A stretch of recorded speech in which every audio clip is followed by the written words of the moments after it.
by Nandan Yadav.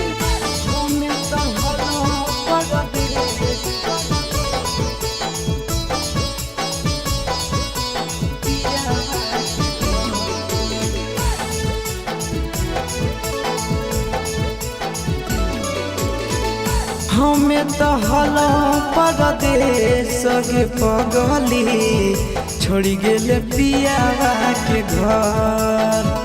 हमें तो हलो परदेश के पगली छोड़ी गेले पियावा के घर।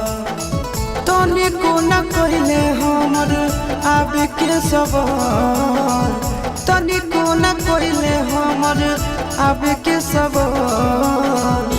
हमें तो हलो परदेश के पगली छोड़ी गेले पियावा के घर।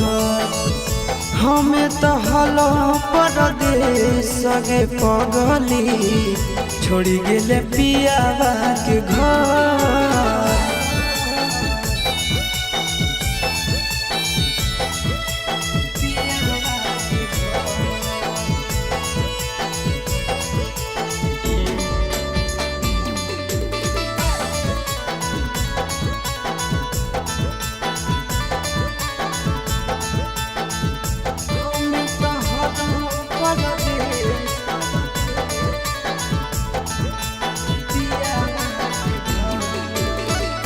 जे कहनी तोहर मान हलियो बात गे, कहल कि सातो जना छोड़बो ने साथ गे।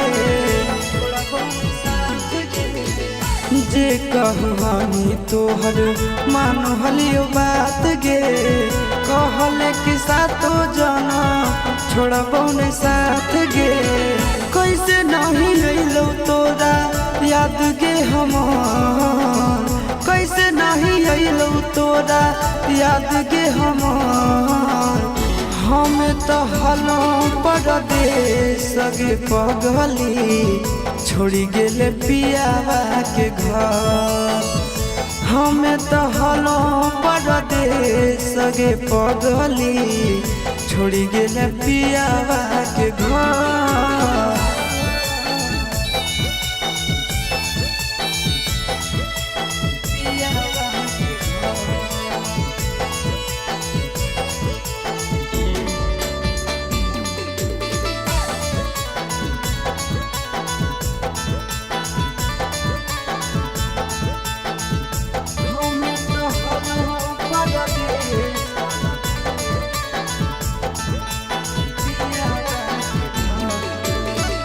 संदीप गिरीश बतलिको शादी के खबर गे, ससुरा में खुश रही हो दुआ हो हमार गे। संदीप गिरीश बतलिको शादी के खबर गे, ससुरा में खुश रही हो दुआ हो हमार गे।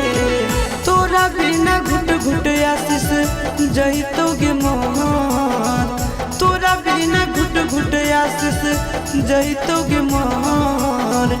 हमें तो हलो परदेश के पगली छोड़ी गेले पियावा के घर। हमें तो हलो परदेश के पगली छोड़ी गेले पियावा के घर।